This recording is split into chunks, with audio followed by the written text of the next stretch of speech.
Hey everybody, how are you going today? It is so good to see you. I do hope you are super well. Yes, we have yet another firmware update, and it's hard to believe it is for the ZF, when the ZF had a major firmware update in April of this year with 2.00. And here today with the ZFs, we have firmware 3.00. Let's start with the highlight feature that Nikon talked to us about a few months ago, and that is the addition of grain. Not only do we have 3 levels of grain size, but we have 6 levels of intensity. Theoretically, that gives us 18 permutations of what you can do with the grain. But Nikon states every shot is different from the next, which means this grain pattern is being randomly generated between each image. And thus, well, I suppose we would never see the same grain twice on top of those 18 different permutations. Maybe they might reappear every, I don't know, trillion photos. Actually, it is way more than a trillion combinations. It's absolutely humongous, as worked out by ChatGPT. But I don't think any of us are going to be shooting a trillion photos on our ZFs anytime soon. And not only is this for stills, but it is also for video. One thing to keep in mind with video is that it is baked in. If you're shooting in any of those baked in codecs, then the grain is there. So it might be something that you want to do in post, or it might be something that you're happy to do in camera. It certainly gives the opportunity for lots of creative effects. Keep in mind, if you want to have flexibility with your stills images, then shoot in RAW and in JPEG. That way you get the baked in files with the JPEG, and you get the RAW, which you can do whatever you like with once you get it back to your editor. And the next cool feature is focus peaking in manual focus when you zoom into your image. Now, depending on the camera, you might have a 200% or 400% zoom. The ZF allows us to punch in 400%. And now, when you do that, you can set it up that focus peaking only comes on when you magnify the frame. And then when you go back to full frame, focus peaking disappears and you have the ability to do your composition without all those shimmering, squiggly, whatever color you've chosen. I love this idea because I like composing my frame without focus peaking squiggles. And now I've got the best of both worlds. When I want to get critical focus, focus peaking appears. And that's what I do. I will magnify my frame with a manual lens, do those very minor adjustments. That's when I want focus peaking. That's when I want to see the pixels as well. And then when I go back out to the full frame view, I'm left with no distractions to be able to get my composition and look at the colors, because to me, color is a very important part of my frame. Not just composition, not just focus, all of it.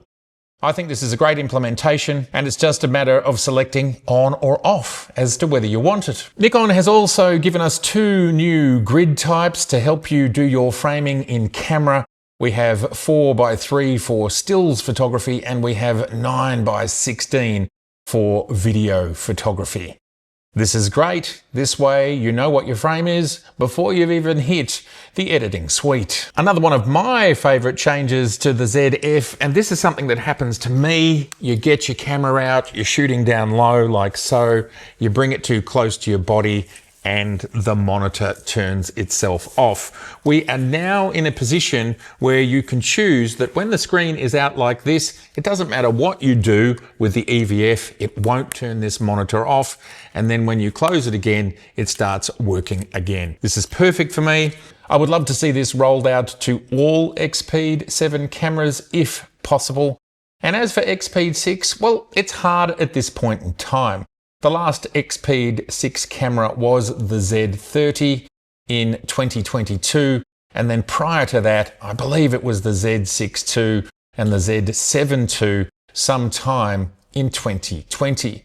That's a long time ago now, and well, it's interesting. What should our expectations be for adding features to cameras that are that old? Of course, I can see some people yelling at the screen saying, what about Z9? When am I getting my Z9 update? Nikon have abandoned me. No, they haven't. And we will talk more about that at the end of this video. A new feature is you can also add an electronic shutter sound to high-speed shooting along with pixel shift shooting. Another one that I'm really excited for, and I think I first saw it in the ZR we're shooting on right now in 5.4K with the 50mm 1.8S.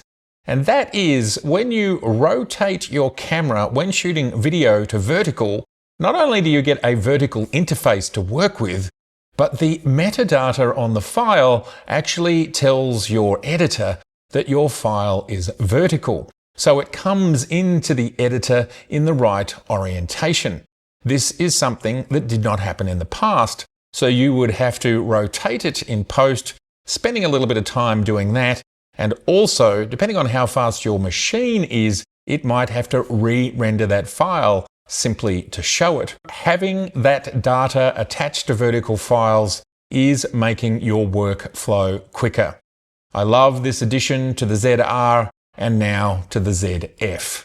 I hope it comes to many more Z cameras. And something to make your shoot even smoother, ISO can now be controlled via the command dial. And you can also apply max aperture view when needed. And finally, for the major updates for firmware 3.00, Nikon has made it easier to register picture recipes to the imaging cloud. Like with previous updates, with the briefings that I get for this firmware, we're not necessarily told about every single aspect of the firmware update.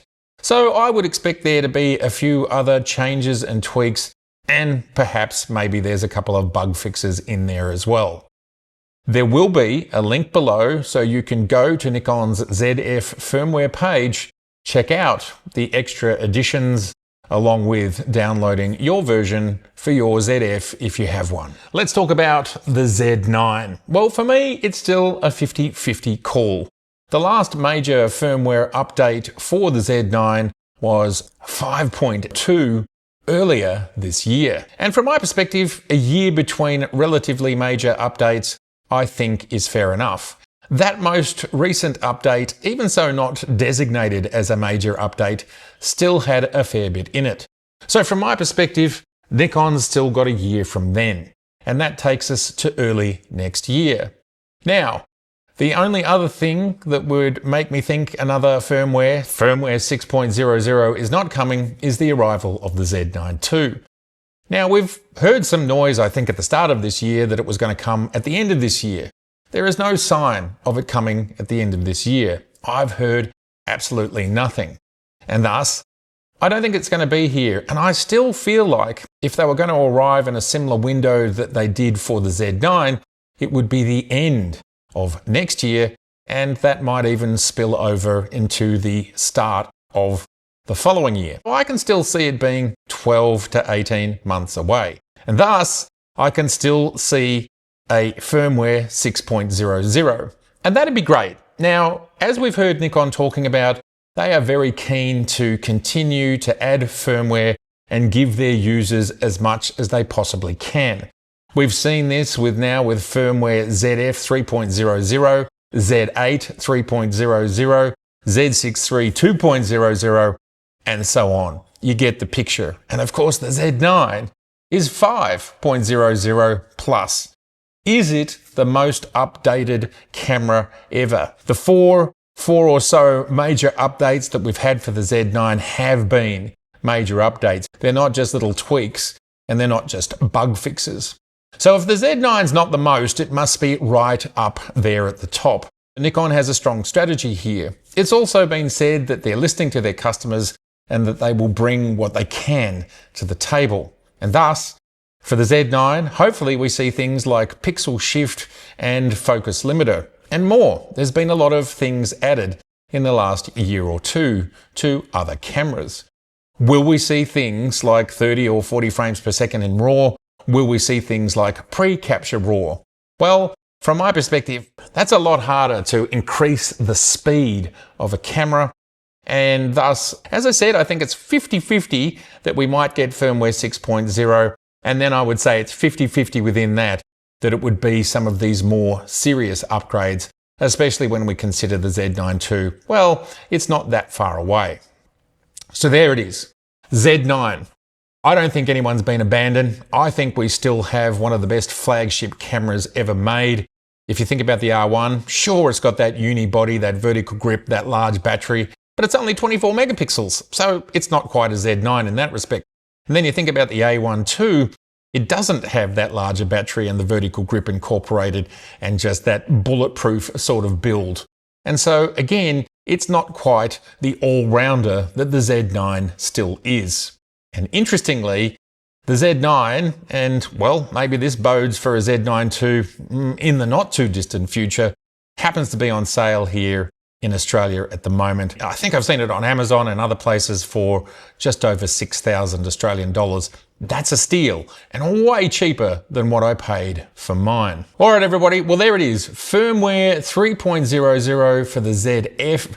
I'd love to know what your thoughts are about this update. I'm super excited about it because Nikon just keep tweaking. They keep advancing. Some firmware has more, it's got more bells and whistles, it's got more fireworks, some is less. But at the end of the day, we are still getting new things added to our camera that weren't there when we bought it, giving us more value. And in the case of grain and some of these other features, this is real, this is awesome. I'd love to know your thoughts below about all of this. Firmware for the Z9, what other firmware would you like to see for which camera? And finally, I do think there's a fair chance that we'll see some ZR firmware in the not too distant future, just simply because there are some more cine-related things that would be needed for that camera, and I think that's the direction Nikon are heading in. All right, more on the ZR soon. It's been so good to see you, and if this is your first time here, I would love to see you again, so please do subscribe, please share, and please like. All right, bye for now.